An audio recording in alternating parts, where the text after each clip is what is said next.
I've always oscillated between control freak and laid-back hippie. It's like I need my life in order, so then I can just chill out. I thought, of course, that this would carry over into parenting.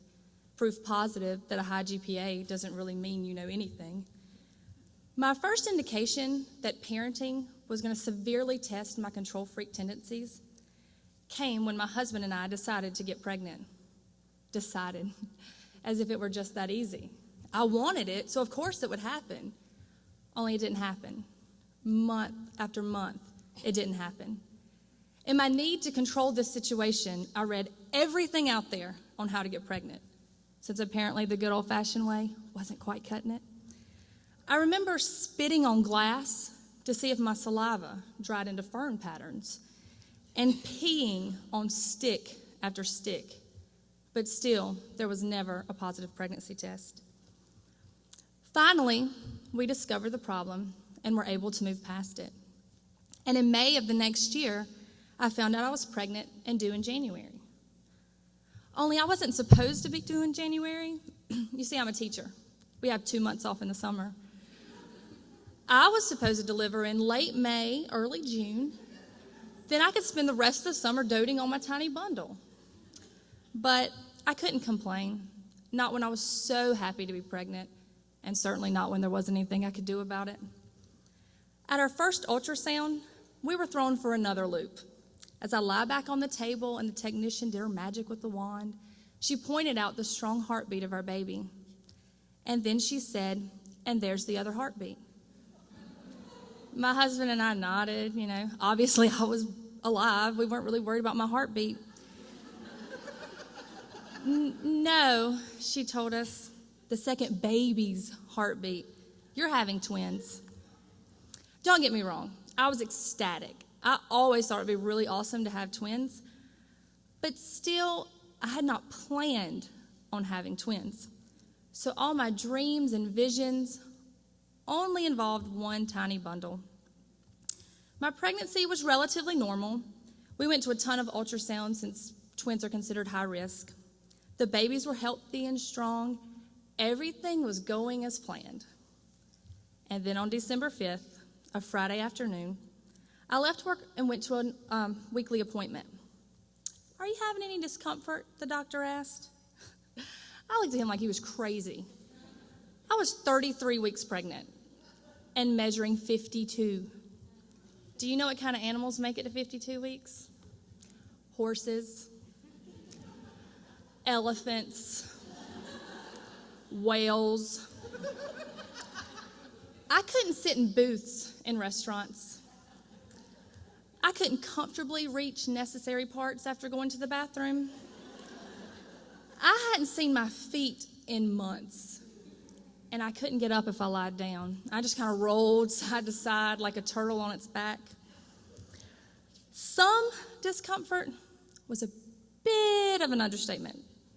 What I mean, he clarified, is do you feel any tightening in your abdomen? You're in labor. No. I was not in labor. I had not finished getting ready for my little people. I had not packed a hospital bag. I was once again not in control, but I was most definitely in labor. So off to the hospital I went, and I stayed for 2 days while I was pumped full of fluids and steroids, anything to keep those babies cooking. That first night, the nurse offered me a sleeping pill, sure that I was never going to get any sleep with the tubes going into me and the lady cussing her husband across the hall. I accepted. The thing about sleeping pills, though, that I didn't understand is if you don't actually go to sleep, you turn into a drunken college student version of yourself. I was crying and apologizing for crying, blaming myself for not doing more to keep these babies from coming early. I was officially neither in control nor laid back. And these kids hadn't even arrived yet. I managed to make it through the weekend without delivering, and I was sent home on bed rest, where I was forced to do absolutely nothing, something I wish I had taken more advantage of at the time. Wednesday morning, less than 72 hours after being discharged from the hospital, my water broke, and we were back. This time there was no stopping my now 34-week babies, and at 8:03 that morning, I delivered my son Andrew, followed 7 minutes later by my daughter Irie. I remember being exhausted, but also feeling like there was nothing I couldn't do. I had created people. I had grown humans, and by some miracle, they were here in the flesh.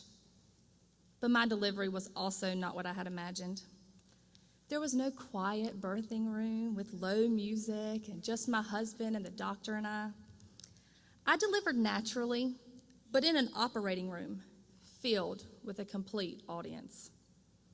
Because my twins were preemies, there were 2 NICU teams of doctors and nurses. Because it was a shift change, there were 2 doctors there for the delivery. There was an anesthesiologist that I never got to use. And I'm pretty sure at some point a marching band came through. I never imagined so many people would see my hoo-ha. I remember vividly the doctor saying, "Oh, shit," as she delivered my daughter. I later learned that my daughter, who was born breech, had her arm around her neck. And when the doctor moved it to deliver her, it snapped her humerus. But she healed rather quickly, and I learned my most valuable lesson as a mother. I am not in control.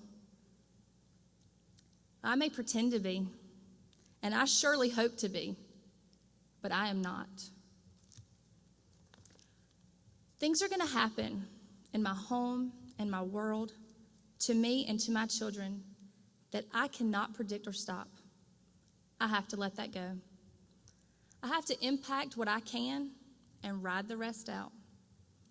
When people hear that my daughter's arm was broken, they are shocked, appalled, saddened, any number of things. But in a way, I'm thankful. I was terrified of these little people and how I was going to change the world to work for them and for me. And I can't do that. There will be times when I figuratively have to move an arm out of the way, and it will no doubt get broken, but it will heal. My children may not like everything that I do.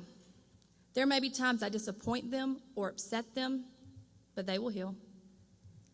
There may be times they disappoint or upset me, but I will heal. There are a lot of things that we can do wrong when raising children, but there is very little that they can't bounce back from. They are resilient little creatures, and I'm thankful to learn that so am I.